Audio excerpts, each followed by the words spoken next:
আমরা আলোচনা করব। এবং এই আলোচনাটা আমি যে বই থেকে করব সে বইটা তোমরা দেখতে পাচ্ছ, সাংখ্যিক বলবিদ্যা, গোলাম মোহাম্মদ ভুঁইয়া স্যারের বই। এই বইটার মধ্যে এই দশা স্থানান্তর বা ফেজ ট্রানজিশন, এই বইটাতে খুব ভালো লিখছে। খুব মৌলিক ভাবে এটার মধ্যে লেখা আছে। এবং দশা স্থানান্তরের অনেকগুলা আলোচনা এই বইয়ের মধ্যে আছে। এখানে আমরা বহু উপাদান সিস্টেমের সাম্য অবস্থার শর্ত দেখব। গিবসের দশা নিয়ম আছে, ক্লোসিয়াস ক্ল্যাপিনরের সমীকরণ আছে, ভ্যান ডার ওয়ালস গ্যাসের দশা রূপান্তর আছে, তারপরে ম্যাক্সওয়েল কনস্ট্রাকশন সহ ইসিং মডেল, স্কেলিং এর হাইপোথিসিস, তারপরে সাংখ্যিক বলবিদ্যায় বা স্ট্যাটিস্টিক্যাল মেকানিক্সের পাওয়ার ল, এগুলো সম্পর্কে বইতে খুব বিস্তারিত আলোচনা আছে। এবং একই সাথে এখানে কিছু ম্যাথমেটিক্সও এই বইয়ের মধ্যে আছে। তা আমরা আজকে আলোচনা শুরু করি। আমরা যে আলোচনা আজকে করব সেটা হচ্ছে দশা রূপান্তর, এই সম্পর্কিত আজকে বেসিক কিছু আলোচনা আমরা করব চ্যাপ্টারের শুরুতে। তো আমরা আমাদের আলোচনায় প্রবেশ করি। আমি সরাসরি স্লাইড শেয়ারে চলে যাচ্ছি।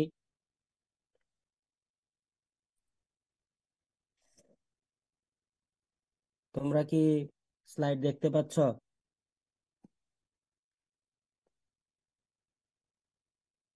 তো আমাদের এই চ্যাপ্টারটা আমরা যেটা বললাম ফেজ ট্রানজিশন বা দশা স্থানান্তর, স্যারের বইতে চ্যাপ্টারটা আছে দশা রূপান্তর তত্ত্ব বা থিওরি অফ ফেজ ট্রানজিশন। তো এই থিওরি অফ ফেজ ট্রানজিশনে আমরা আগে চ্যাপ্টারটার যে নাম, এই নামটা বোঝার একটু চেষ্টা করি। দশা এবং রূপান্তর বলতে আমরা কি বুঝি? একটি সিস্টেমের ভেতর বিভিন্ন রাসায়নিক বস্তু থাকতে পারে এবং এই বস্তু সমূহকে আমরা উপাদান বা কম্পোনেন্ট বলি। অর্থাৎ একটি সিস্টেম আমার জন্য বিভিন্ন রাসায়নিক বস্তুর সমন্বয়ে তৈরি হইতে পারে, এবং যে সমস্ত রাসায়নিক বস্তুর সমন্বয়ে আমার সিস্টেম তৈরি হয় সেই সমস্ত বস্তু সমূহকে আমরা উপাদান কিংবা কম্পোনেন্ট বলে থাকি। এবং যদি আমার সিস্টেমটা একটি মাত্র রাসায়নিক উপাদান দ্বারা তৈরি হয়, তাহলে ওই সিস্টেমকে আমরা বিশুদ্ধ সিস্টেম কিংবা খাঁটি সিস্টেম বলে থাকি। এখন একটি সিস্টেমের বিভিন্ন উপাদান গঠনের দিক থেকে বিভিন্ন ভৌত অবস্থায় থাকতে পারে। এই যে ভৌত অবস্থা সমূহ, এই ভৌত অবস্থা সমূহকে আমরা দশা বলি। তাহলে এখানে যে আমরা দশার কথা বলছি, এই দশাটা বলতে আমরা কি বুঝাইছি?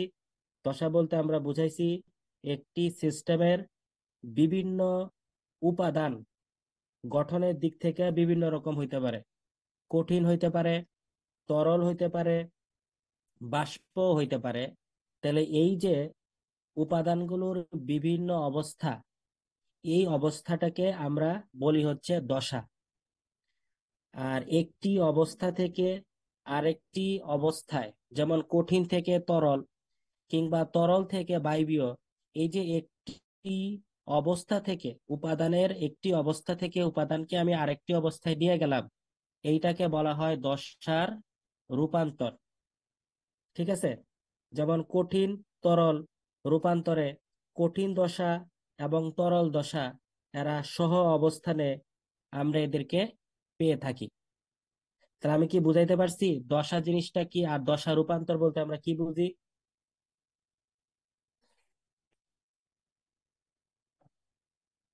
কারো কোনো প্রশ্ন আছে এই বিষয়ে?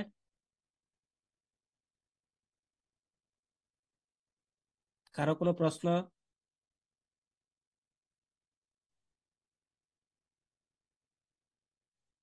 না স্যার। আচ্ছা, যদি প্রশ্ন, হ্যাঁ বলেন। আচ্ছা, যদি প্রশ্ন না থেকে থাকে তাহলে আমরা সামনের দিকে আলোচনায় আমরা যাই। তো স্ট্যাটিস্টিক্যাল মেকানিক্সে যেসব সিস্টেমের উপর, মানে স্ট্যাটিস্টিক্যাল মেকানিক্স আপনি যে সমস্ত সিস্টেমের উপর অ্যাপ্লাই করতে পারেন, সেগুলোর যে ফিজিক্যাল প্রপার্টি গুলা বা ভৌত ধর্মগুলা, এটাকে আমরা দুইটা শ্রেণীতে ভাগ করতে পারি। একটি হলো তাপগতীয় অবস্থা পরিবর্তনের সাথে ভৌত রাশির মান নিরবিচ্ছিন্নভাবে পরিবর্তিত হয়। এই কথার অর্থ কি? মানে এমন কিছু ফিজিক্যাল প্রপার্টি আছে, যেই ফিজিক্যাল প্রপার্টি গুলা আপনি তাপমাত্রার পরিবর্তনের ফলে তার যে ভৌত অবস্থা, এইটা আপনার বাড়তেও পারে কিংবা হ্রাস পাইতেও পারে, কিন্তু এটা নিরবিচ্ছিন্ন ভাবে হবে। মানে একটা কন্টিনিউয়াস, এটার যদি আপনি একটা গ্রাফ তৈরি করেন, তাহলে আপনার জন্য একটা কন্টিনিউয়াস গ্রাফ আপনি পাবেন, সেটা বৃদ্ধি হোক কিংবা সেটা হ্রাসের জন্য হোক। কিন্তু এতে আপনি নতুন কোনো ধর্ম আপনার জন্য তৈরি হবে না। ফর এক্সাম্পল, আপনার কাছে ধরেন 25 ডিগ্রি সেলসিয়াস তাপমাত্রার পানি আছে। এই 25 ডিগ্রি সেলসিয়াস তাপমাত্রার পানিকে আপনি 30 ডিগ্রি সেলসিয়াস তাপমাত্রার পানিতে নিয়ে যান কিংবা 40 ডিগ্রিতে নিয়ে যান, সর্বোচ্চ 100 ডিগ্রি সেলসিয়াস তাপমাত্রার আপনি পানিতে নিয়ে যান, তাহলে এখানে টেম্পারেচার যদি আপনি বাড়াইতে থাকেন, তাহলে আপনার যেই তাপ শক্তি, এই তাপ শক্তি আপনার কিন্তু বৃদ্ধি পেতে থাকবে। এবং তার যদি আপনি একটা প্লট আঁকেন, মানে একটা গ্রাফ তৈরি করেন, তাহলে আপনি দেখবেন যে এটা কন্টিনিউয়াসলি এই মানটা আপনার জন্য বাড়তেছে। তো এটা একটা ফিজিক্যাল প্রপার্টি। আর একটা ফিজিক্যাল প্রপার্টি হচ্ছে, মানে দ্বিতীয়টা হচ্ছে তাপগতীয় অবস্থা পরিবর্তনের সাথে আপনার ভৌত রাশির মান নিরবিচ্ছিন্নভাবে পরিবর্তন না হয়ে হঠাৎ ভিন্ন ধর্মের প্রকাশ ঘটে। এই ধরনের পরিবর্তনকে আমরা দশা রূপান্তর বলি বা ফেজ ট্রানজিশন বলি।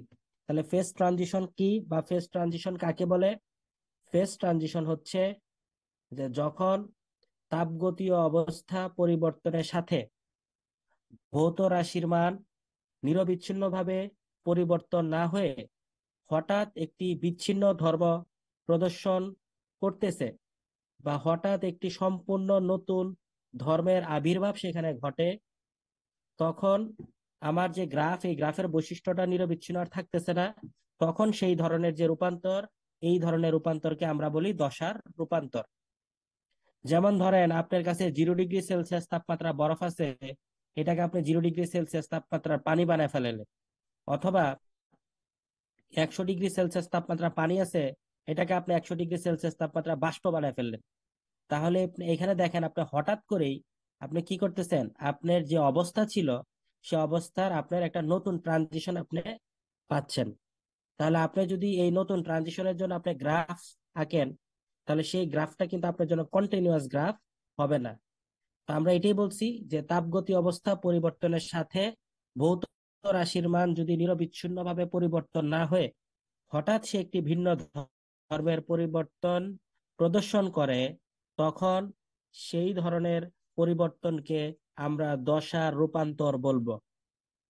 আমি কি বুঝাইতে পারছি? এই দশার রূপান্তর কিন্তু অনেক সময় আপনাদের কুইজের জন্য প্রশ্ন এসে থাকে। এখন দশার যে রূপান্তর, এইটাকে আপনি মোটামুটি দুইটা ভাগে আপনি ভাগ করতে পারেন। একটি হচ্ছে তাপগতীয় অপেক্ষকের অ্যানালাইটিক বিচ্ছিন্নতা, বা এটাকে আমরা বলি অসীমতা লক্ষ্য করা যায়। অন্যটিতে আপনি লক্ষ্য করা যায় না। একটু বোঝার চেষ্টা করি এই কথাটা কি বলছে। একটিতে বলছি অ্যানালাইটিক, মানে আপনি এটাকে বিশ্লেষণ করতে পারছেন এবং বিচ্ছিন্নতা থাকবে, মানে কন্টিনিউয়াস প্রসেস আপনার জন্য হবে না। আর আপনি যেই অবস্থা, মানে একটা ফেজ থেকে যখন আরেকটা ফেজের যখন এই ট্রানজিশনটা হচ্ছে, সেটাকে আপনি অ্যানালাইসিস করতে পারতেছেন, কিন্তু তার যে আপনি প্লট পাবেন, মানে গ্রাফ যদি আঁকেন, তার সেই গ্রাফটা আপনার জন্য কি নিরবিচ্ছিন্ন গ্রাফ না, বরং সেটা আপনার জন্য একটি বিচ্ছিন্ন গ্রাফ। কিন্তু আরেকটা যে ধরনের পরিবর্তন আছে, সেই ধরনের পরিবর্তনে আপনি এই ধরনের ধর্ম লক্ষ্য করতে পারবেন না। তাহলে প্রথম যে ধর্মের কথা আমি বলছি, যেটাতে হচ্ছে আপনার অ্যানালাইটিক এবং সে বিচ্ছিন্ন, এই ধরনের উদাহরণ কি? যেমন কঠিন থেকে আপনি তরলে গেলেন, ওই যেটা বললাম, 0 ডিগ্রি সেলসিয়াস তাপমাত্রা বরফ, সে আপনার জন্য 0 ডিগ্রি সেলসিয়াস তাপমাত্রার পানি হয়ে গেছে। তাহলে এটা আপনার জন্য অ্যানালাইটিক, কিন্তু এটার যে গ্রাফ সেটা আপনার জন্য কি কোনো কন্টিনিউয়াস গ্রাফ না, বরং এটা আপনার জন্য একটা ডিসকন্টিনিউয়াস গ্রাফ হবে। তরল থেকে আপনার বাষ্পের রূপান্তর, 100 ডিগ্রি সেলসিয়াস তাপমাত্রার পানিকে আপনি 100 ডিগ্রি সেলসিয়াস তাপমাত্রার বাষ্পে আপনি রূপান্তর করলেন। তারপরে আরেকটা রূপান্তরের কথা এখানে বলা আছে, সেটা হচ্ছে ল্যামডা রূপান্তর। এইটা হয়তো আপনারা প্রথমবারের মতো আজকে শুনতেছেন, কিন্তু এটা খুব গুরুত্বপূর্ণ একটা বিষয়, এই ল্যামডা রূপান্তর।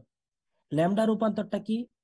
ল্যামডা রূপান্তর হচ্ছে এমন এক ধরনের ফেজ ট্রানজিশন কিংবা দশার পরিবর্তন, যেখানে সিস্টেমের কিছু বৈশিষ্ট্য খুব দ্রুত পরিবর্তন হয়। মানে এই ধরনের ফেজের যখন ট্রানজিশন হয়, তখন সিস্টেমের যে ফিজিক্যাল প্রপার্টি গুলো আছে, সেই ফিজিক্যাল প্রপার্টি গুলো খুব দ্রুত পরিবর্তন হবে।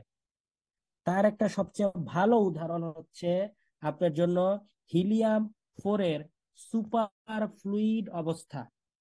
হিলিয়াম 4 এর সুপার ফ্লুইড অবস্থা এটা কি? হিলিয়ামকে যখন আপনি 2.17 কেলভিন তাপমাত্রায় আপনি নিয়ে যাবেন, তখন এটি তরল অবস্থায় থেকে সুপার ফ্লুইড অবস্থায় রূপান্তরিত হয়। এই যে এই ধরনের যে ফেজ ট্রানজিশন, এইটাকে আমরা বলি, এটা হচ্ছে আপনার ল্যামডা রূপান্তর। বুঝাইতে পারছি কথাটা?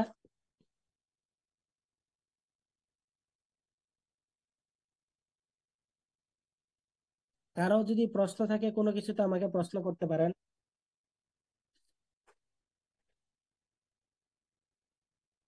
কারো স্যার প্রশ্ন আছে কোনো ল্যামডা জায়গায়? ট্রানজিশনটা একবার বললে ভালো হয়।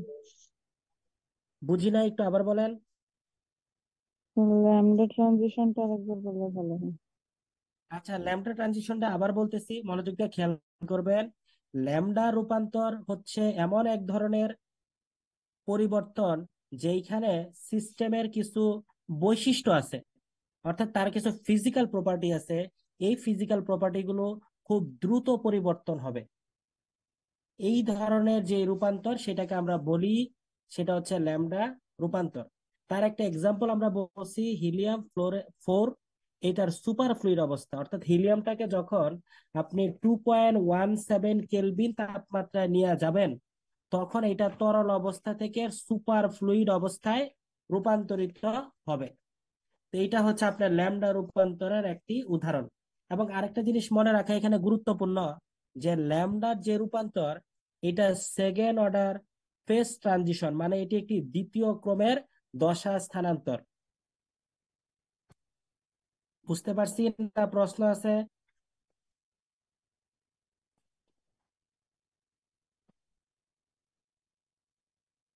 যে প্রশ্ন করছেন উত্তর পাইছেন?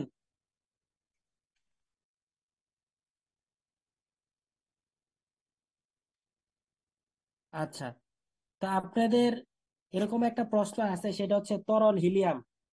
তরল হিলিয়াম বলতে আমরা কি বুঝি? যেটাকে আমরা কোয়ান্টাম তরল বলি আর কি, মানে কোয়ান্টাম লিকুইড আমরা বলে থাকি, কিংবা তরল হিলিয়াম।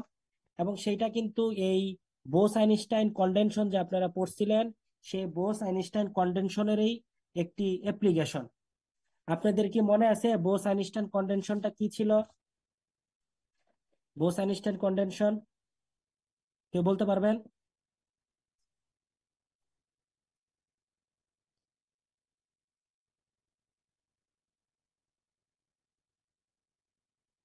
কারো মনে আছে?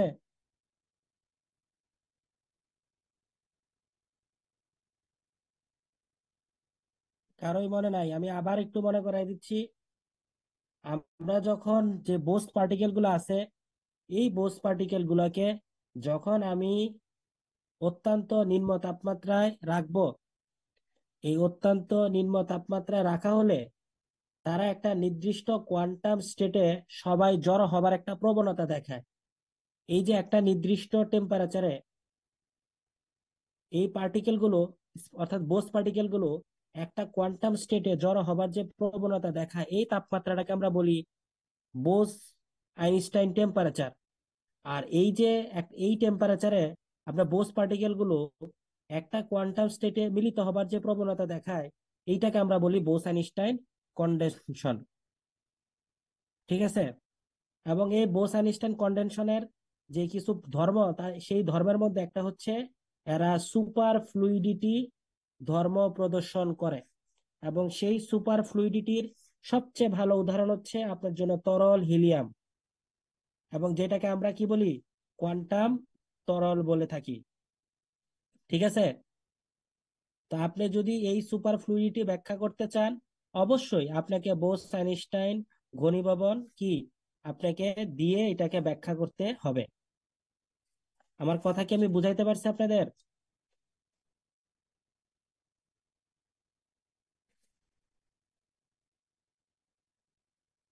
নিউটনিয়ান ফ্লুইড আর সুপার ফ্লুইড এক না, দুইটার মধ্যে পার্থক্য আছে।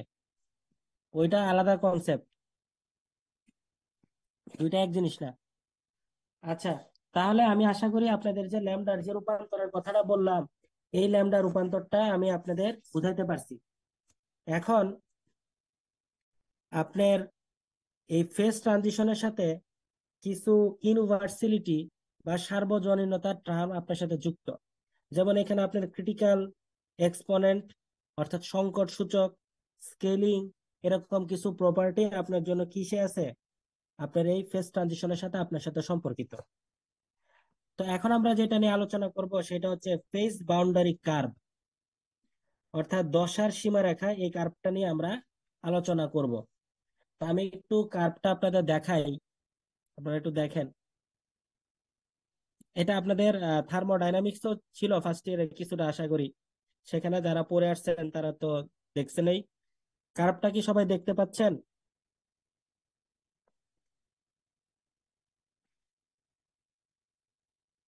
এটা হচ্ছে সাধারণ বস্তুর বিভিন্ন দশার পি বনাম টি এর লেখচিত্র, অর্থাৎ চাপ বনাম তাপমাত্রা লেখচিত্র। তো পদার্থের টোটাল কয়টা অবস্থা থাকতে পারে, কয়টা অবস্থা থাকতে পারে বলেন তো? ভাই 5টা। সাধারণত তিনটা। পাঁচটা? তিনটা? আচ্ছা ঠিক আছে। এখন যেহেতু আপনারা অনার্স লেভেলের শেষ দিকে, আপনাদের এখন উচিত, আপনাদের যদি এই প্রশ্নটা করে পদার্থের কয়টা অবস্থা, আপনাদের উচিত এইটা উত্তরটা দেওয়া হচ্ছে পাঁচটা। কিন্তু পদার্থ কয় প্রকার, এই প্রশ্নের উত্তরে দয়া করে কেউ বললেন না যে পদার্থ তিন প্রকার। কারণ আপনারা যেটা বলেন কঠিন তরল বায়বীয়, এগুলো কিন্তু পদার্থের ক্লাসিফিকেশন না, এগুলো হচ্ছে পদার্থের অবস্থা। তো পদার্থের টোটাল পাঁচটা অবস্থা আমরা ইতিমধ্যেই আমরা কিন্তু অবগত: কঠিন, তরল, বায়বীয়, প্লাজমা অবস্থা, আর একটা হচ্ছে কি বোস আইনস্টাইন ঘনীভবন অবস্থা। এই যে অবস্থাগুলো, এগুলোর সাথে আমরা কম বেশি সবাই পরিচিত আছি আর কি। এখন যে কোনো একটা বস্তুর কয়েকটা ভিন্ন দশায় আমরা তাকে আমরা পাইতে পারি। যেমন সেটা কঠিন অবস্থায় তাকে আমি পাইতে পারি, তাকে তরল অবস্থায় আমরা পাইতে পারি, তাকে আমরা গ্যাসীয় অবস্থায় আমরা পাইতে পারি।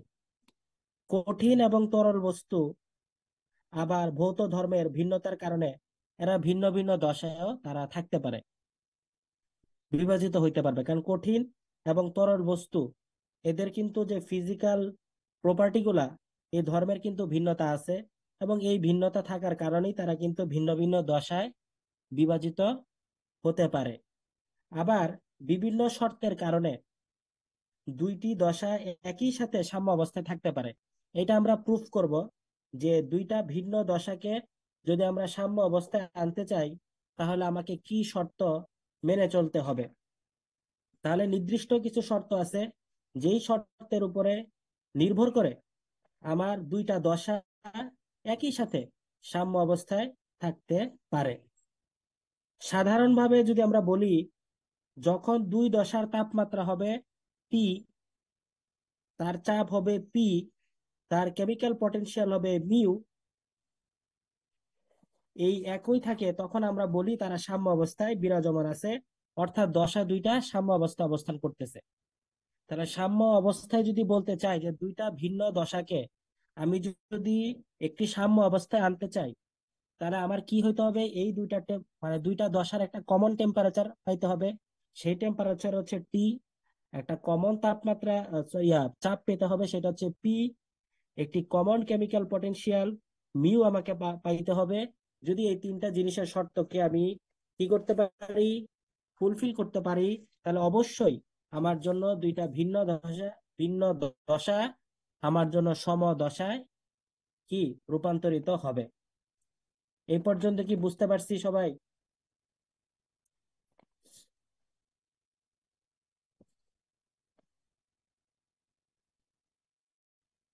ভাই কথা তো কেটে কেটে আসছে। এই পর্যন্ত কারো যদি কোনো জায়গায়-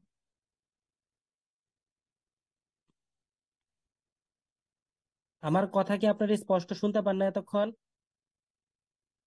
কথা কি ভাই শুনতে এই যে পাইছেন আমার এতক্ষণ? এখন যে কথাটা বললেন এটা ক্লিয়ার শুনতে পেয়েছি, এর আগের কথাগুলো কেটে কেটে আসছিল। আচ্ছা, আমি আবার বলতেছি, শুনতে প্রবলেম হলে আমাকে বলবেন। ক্লিয়ার? এখন ঠিক আছে তো? জি ভাই।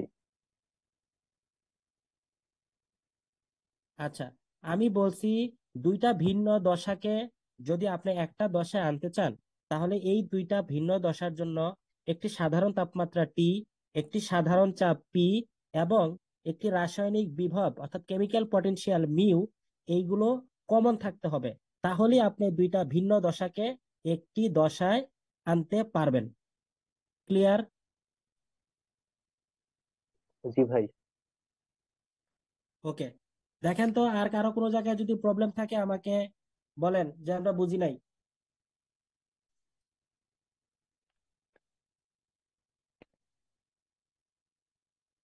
কারো কোনো জায়গায় প্রশ্ন আছে? না ভাই। কেমিক্যাল পটেনশিয়াল কি এটা জিজ্ঞেস করতে চাচ্ছি না, কারণ কেমিক্যাল পটেনশিয়াল নিয়ে অনেক কথাবার্তা বলছি। তবে স্ট্যাটিস্টিক্যাল মেকানিক্স আমি চাইছিলাম এই যে কেমিক্যাল পটেনশিয়াল এবং ফার্মি যে এনার্জি, এই এনার্জি গুলো নিয়ে আমি একটু বিস্তারিত কথা বলবো। আহ কিন্তু আপনাদের আগ্রহ এরকম দেখি নাই বলেই আমি এই কেমিক্যাল পটেনশিয়াল এবং ফার্মি এনার্জি এইগুলো নিয়ে আমরা কথা বলি নাই। তবে এখানে আমি সবাইকে আবার একটু স্মরণ করায় দিতে চাই যে ফার্মি এনার্জি এবং কেমিক্যাল পটেনশিয়াল ইন জেনারেল সেন্সে কিন্তু একই একই হয়। কিন্তু আপনি যদি খুবই ক্ষুদ্র বিশ্লেষণে যান, তাহলে ফার্মি এনার্জি এবং কেমিক্যাল পটেনশিয়াল কিন্তু আপনার জন্য একই রকম না। কেমিক্যাল পটেনশিয়ালকে আপনি থার্মোডাইনামিক্যাল পয়েন্ট অফ ভিউতে একভাবে দেখতে হবে। আপনি যদি কেমিক্যাল পটেনশিয়ালটাকে আপনি সলিড স্টেট ফিজিক্সের মতো দেখেন, তখন আরেকটা পয়েন্ট অফ ভিউতে দেখতে হবে। ডিপেন্ড করবে আপনি কোন দিক থেকে এটাকে মেজারমেন্ট করতেছেন। আবার যখন আপনারা বায়োমেডিক্যাল ফিজিক্স পড়বেন, মানে মাস্টার্সে যারা পড়বেন আর কি, সেখানে আপনি যখন ম্যাক্রোমলিকুল গুলোর স্ট্রাকচার পড়বেন, সেইখানে আবার কেমিক্যাল পটেনশিয়ালকে আপনাকে ভিন্নভাবে মেজারমেন্ট করতে হবে। তো এটার আলাদা হিসাব আছে আর কি। ঠিক আছে? তো এখন যেটা বলতেছিলাম, সেই আলোচনায় ফিরে আসি। তা আমরা যে লেখচিত্রটা এখানে দেখতে পাচ্ছি, প্রেসার বনাম টেম্পারেচারের এই দুই দশার মধ্যে সহ অবস্থানে একটি রেখা থাকতে পারে। ঠিক আছে? এই দুই দশার মধ্যে সহ অবস্থানে একটি রেখা বরাবর সেটা থাকতে পারে। এই যে যেই রেখায় আমরা এটা পাই, সেটাকে আমরা বলি ফেজ বাউন্ডারি। মনোযোগ দিয়ে শুনেন, আমরা এখানে পি বনাম টি এর যে লেখচিত্রটা দেখতে পাচ্ছি, এই পি বনাম টি এর লেখচিত্রে দুইটা ভিন্ন দশাকে আমরা যদি একটি সহ অবস্থানে আনি, তাহলে এই পি বনাম টি এর লেখচিত্রে যেই রেখা বরাবর আমরা এই সহ অবস্থান আমরা দেখতে পাই, সেই অবস্থানটাকে আমরা বলি ফেজ বাউন্ডারি বা দশা সীমানা। আমার কথা কি আপনারা বুঝতে পারছেন? তো সহ অবস্থানটা কি? সহ অবস্থানটা হচ্ছে, আপনি ধরেন একটা আছে কি কঠিন অবস্থা, আর একটা আছে হচ্ছে তরল অবস্থা, তাহলে দুইটা ভিন্ন অবস্থা না? এই দুইটা ভিন্ন অবস্থাকে আমরা একটা অবস্থায় নিয়ে আসব। তাহলে দুইটা ভিন্ন অবস্থা একটা অবস্থায় যে আসা, তার মানে কি দুইটা ভিন্ন অবস্থা পাশাপাশি অবস্থান করতেছে না, এইটাকে আমরা বলি সহ অবস্থান। বুঝাইতে পারছি? মানে দুইটা পদার্থের অবস্থা একই রকম হবে নাকি? হ্যাঁ, দুইটা পদার্থের অবস্থা একই রকম যদি হয় তখন সেটাকে আমরা বলি সহ অবস্থান। এবার ক্লিয়ার? জি স্যার। ওকে, ঠিক আছে। এখন আমরা যে চিত্রটা এখানে দেখতে পাচ্ছি, এই চিত্রে আমরা এখানে একটা ফেজ বাউন্ডারি আমরা দেখাইছি, এবং এখানে দেখেন ট্রিপল পয়েন্ট বলে বা ত্রৈধ বিন্দু বলে একটা কি আছে, বিন্দু আছে। এই ত্রৈধ বিন্দু কাকে বলে কেউ বলতে পারবেন?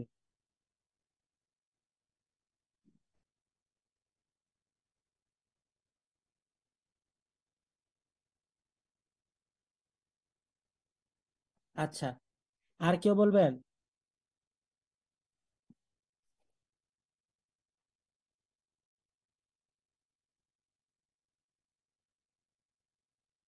আর কেউ কিছু বলবেন?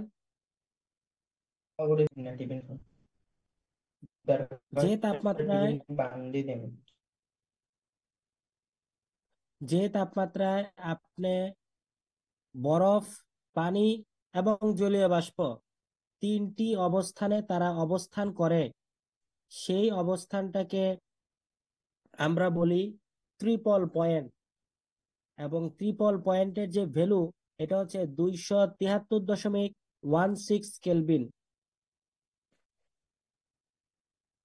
আমার কথা কি বুঝতে পারছি?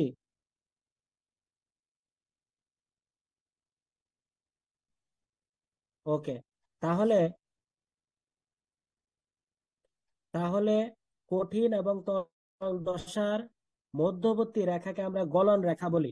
এটাকে আমরা মিলিটিং লাইন বলি। আপনারা এখানে মার্কিং করাটা দেখতে পাচ্ছেন, তাহলে মিলিটিং লাইন বা গলন রেখা কি, কঠিন ও তরল এই দুইটা অবস্থার মাঝামাঝি যে ফেজ বাউন্ডারিটা থাকে সেটাকে আমরা বলি, বা যে রেখাটা থাকে ফেজ বাউন্ডারির মধ্যে, এটাকে আমরা বলি মিলিটিং বা হচ্ছে গলন রেখা।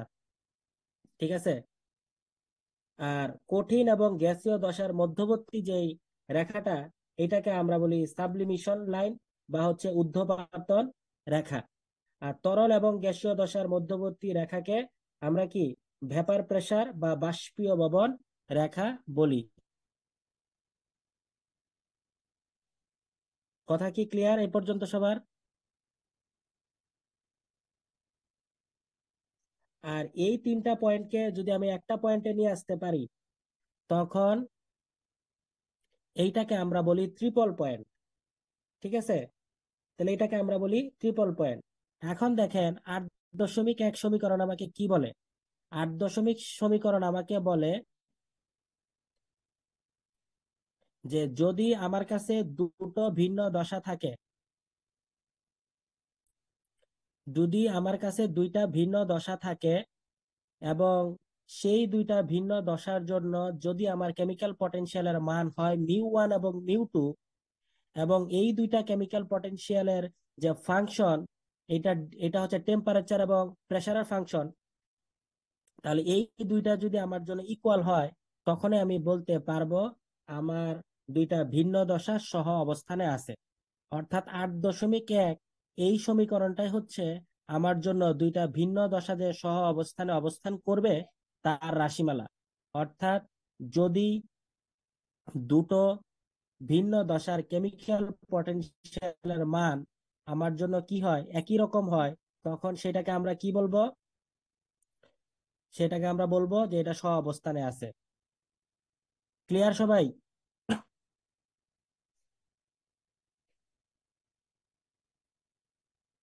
কারো কোনো প্রশ্ন আছে? প্রশ্ন থাকলে প্রশ্ন করেন, না বুঝলে বলেন।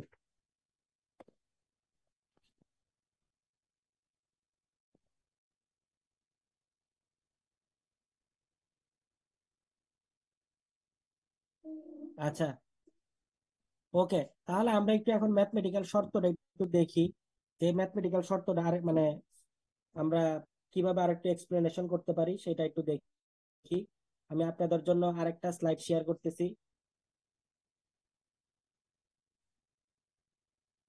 ক্লাসের কয় মিনিট আছে?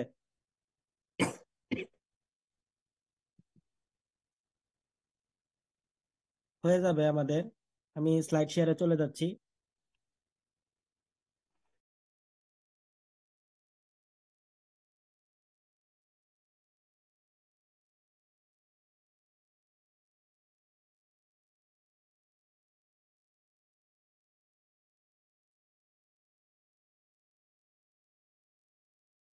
আপনারা কি স্লাইডটা দেখতে পাচ্ছেন?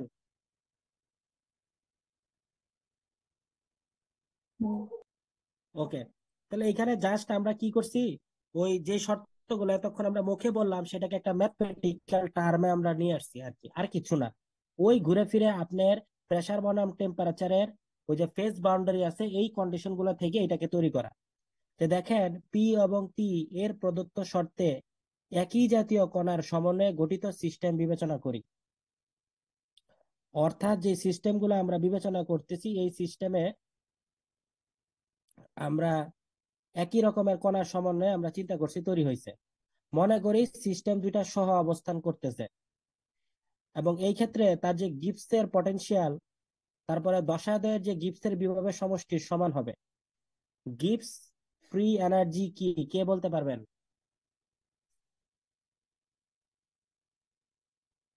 গিবস ফ্রি এনার্জি কি?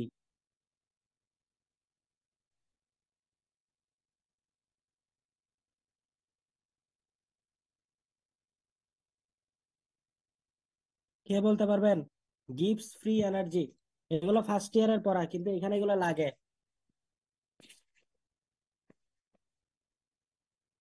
কারো জানা আছে?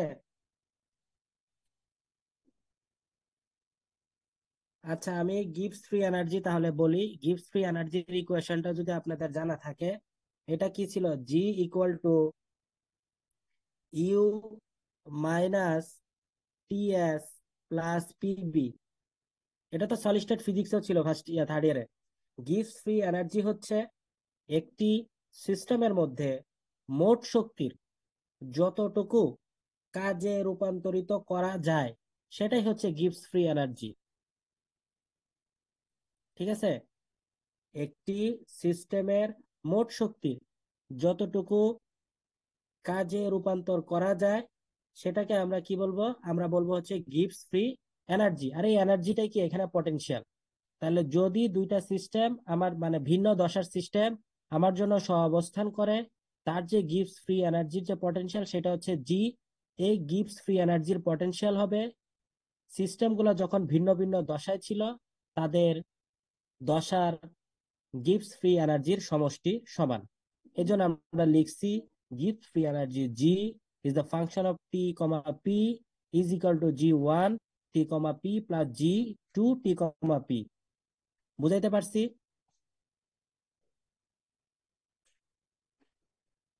এই গিবস ফ্রি এনার্জি সমান সমান আমরা লিখতে পারি total number of phase particle এবং তার কেমিক্যাল পটেনশিয়াল।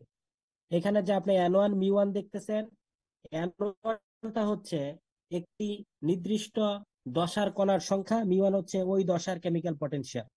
ঠিক আমরা জি টু গিবস ফ্রি পটেনশিয়ালের জন্য সেম ভাবে এটাকে লিখলাম।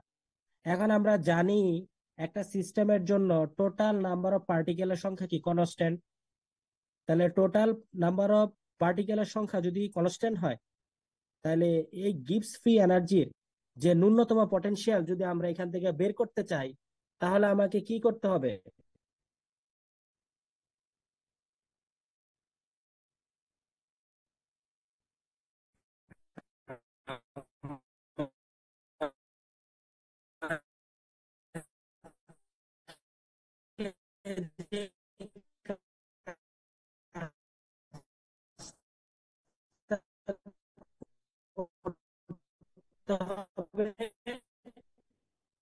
সেটা হচ্ছে ভাই কথা শোনা এই যাচ্ছে না। যে সমীকরণটা আপনি দেখতেছেন, এটাকে ফার্স্ট অর্ডার ডেরিভেটিভ করতে হবে।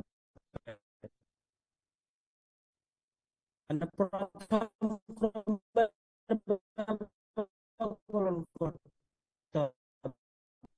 তাহলে ফার্স্ট অর্ডার ডেরিভেটিভ যদি আমি করি তাহলে এটা কত, ডিজি হয়।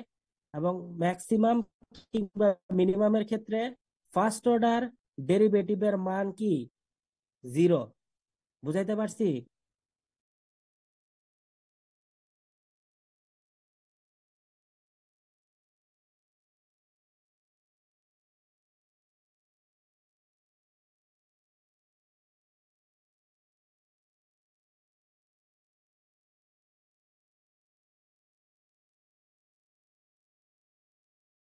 Recording stopped.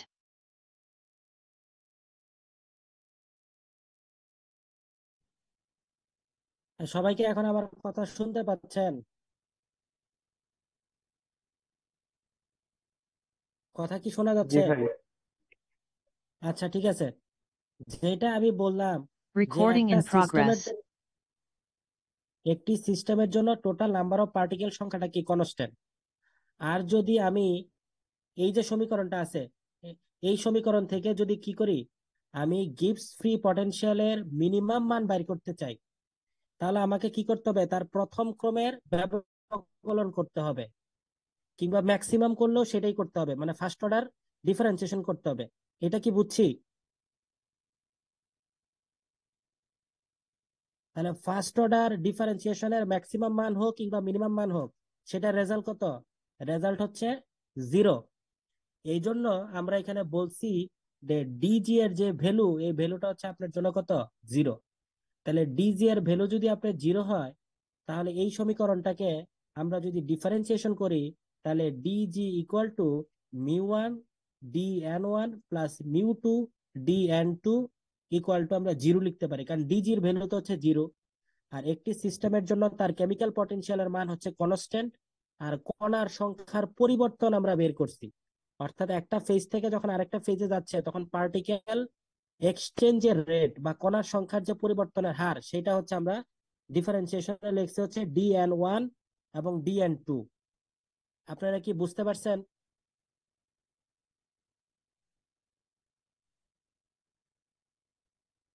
জি এই ভাই, সবাই কি বুঝতে বুঝতে পারছি। পারছেন? যদি বুঝে থাকেন, তাহলে ডিজির ভ্যালু যদি আপনার জন্য জিরো হয়, তাহলে আপনি কি এখান থেকে বলতে পারেন এই কথাটা, দেখেন তো, যে mu 1 dn1 equal to minus mu 2 dn2। এটা কি বলা যাবে যদি ডিজির ভ্যালু জিরো হয়? জি স্যার। এই কথার অর্থ কি? এই কথার মানে হচ্ছে আপনার দুইটা ভিন্ন দশা, মানে মাইনাস দ্বারা বোঝাচ্ছে দুইটা ভিন্ন দশা আপনার জন্য সহ অবস্থানে অবস্থান করতেছে। ইকুয়াল দ্বারা বোঝাচ্ছে সহ সহ অবস্থানে অবস্থান করতেছে। মাইনাসটা দ্বারা বোঝাচ্ছে যে দুইটা ভিন্ন দশাকে আপনি সহ অবস্থানে নিয়ে আসছেন। ঠিক আছে?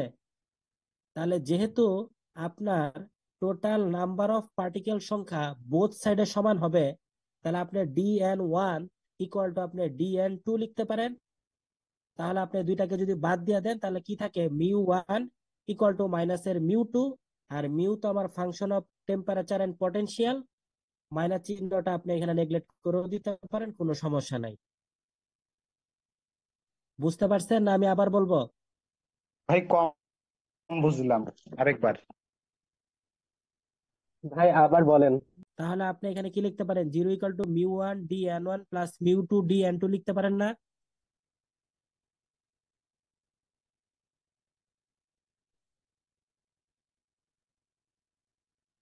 আচ্ছা, তাহলে এখন যদি আপনি পক্ষান্তর করেন, তাহলে mu 1 dn1 equal to minus mu 2 dn2 লেখা যায় না?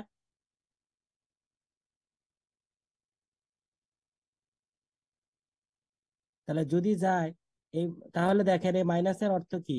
এই মাইনাসের অর্থ হচ্ছে দুটো ভিন্ন দশা, মাইনাসটা দ্বারা দুইটা ভিন্ন দশা বোঝাচ্ছে, আর ইকুয়াল দ্বারা বোঝাচ্ছে তারা সহ অবস্থানে অবস্থান করতেছে।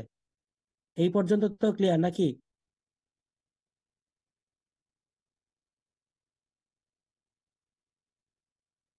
এই পর্যন্ত যদি ক্লিয়ার থাকেন, এখন আমরা dn2 ইকুয়াল টু dn1 কেন লিখতে পারি?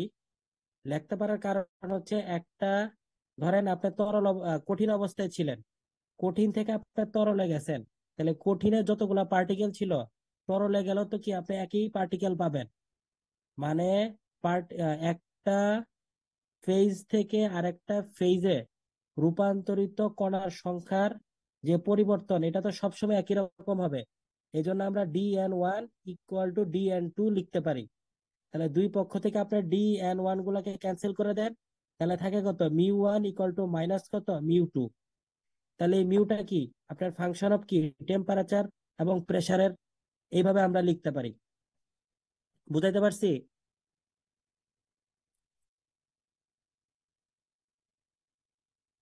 দেখেন এখন কারো কোনো প্রশ্ন আছে কিনা।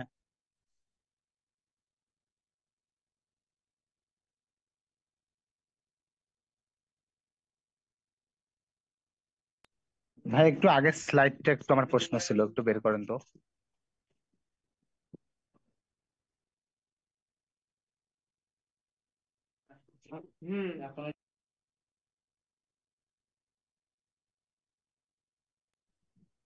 আচ্ছা ভাই, এই যে অন্যভাবে বলা যায় সাম্যাবস্থা এক বিন্দু থেকে এক বিন্দু, এইটা একটু এই লাইনটা একটু আরেকবার বুঝাই দিলে ভালো হয়। অন্যভাবে বলা যায় যে সাম্য অবস্থায় এক দশা থেকে অন্য দশায় কণা স্থানান্তরের সাপেক্ষে জি ন্যূনতম। মানে বুঝাইছে একটা ফেজ থেকে যদি আপনি আরেকটা ফেজে যান, তাহলে সেইখানে ফেজ ট্রানজিশনের জন্য আপনার যে গিবস ফ্রি এনার্জিটা, এইটা আপনার হচ্ছে, মানে এই যে গিবস ফ্রি এনার্জির যে পরিবর্তন, এইটা হচ্ছে আপনার জন্য মিনিমাম ভ্যালু। মানে ফার্স্ট অর্ডার ডেরিভেটিভ করতে হবে আর কি। ঠিক আছে।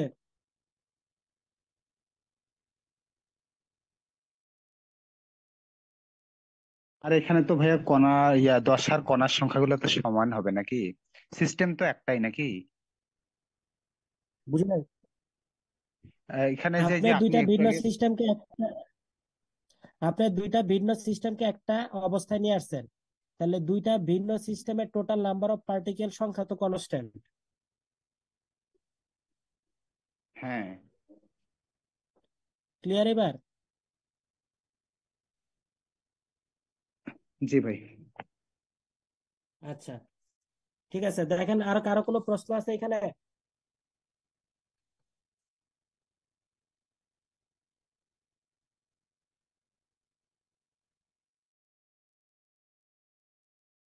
না ভাই। আচ্ছা, আমি আরেকটু এখানে আপনাদের কথা বলতে আমার মনে নাই। আপনারা এখানে একটু খেয়াল করেন। এখানে আমি একটা রেখার মানে এই যে ঊর্ধ্বপাতনের একটা কথা বলছিলাম আর কি। যে ঊর্ধ্বপাতনটা কি বলছিলাম, যে গ্যাসীয় দশার মধ্যবর্তী রেখাকে বাষ্পচাপ রেখা বা বাষ্পীভবন রেখা বলে। আর কঠিন এবং গ্যাসীয় দশার মধ্যবর্তী রেখাকে আমরা ঊর্ধ্বপাতন রেখা বলি। কথা কি বুঝতে পারছেন আমি কি বলতে চাইছি? কঠিন ও গ্যাসীয় দশার মধ্যবর্তী রেখাকে আমরা ঊর্ধ্বপাতন রেখা বলি। এই ঊর্ধ্বপাতন রেখার আরো কিছু নাম আছে। পানির ক্ষেত্রে এইটাকে বাংলায় তুহিন রেখা বলে। পানির ক্ষেত্রে এইটাকে বাংলায় তুহিন রেখা বলে। কথা কি বুঝাইতে পারছি?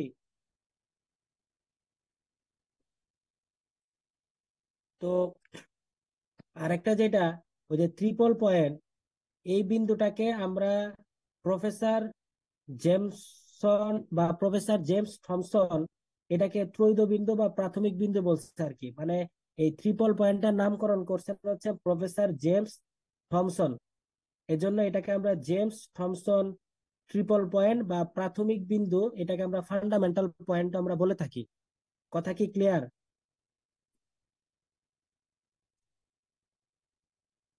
আর তুহিন রেখার যে ইংরেজি নাম এটা হচ্ছে হোয়ার ফ্রস্ট লাইন।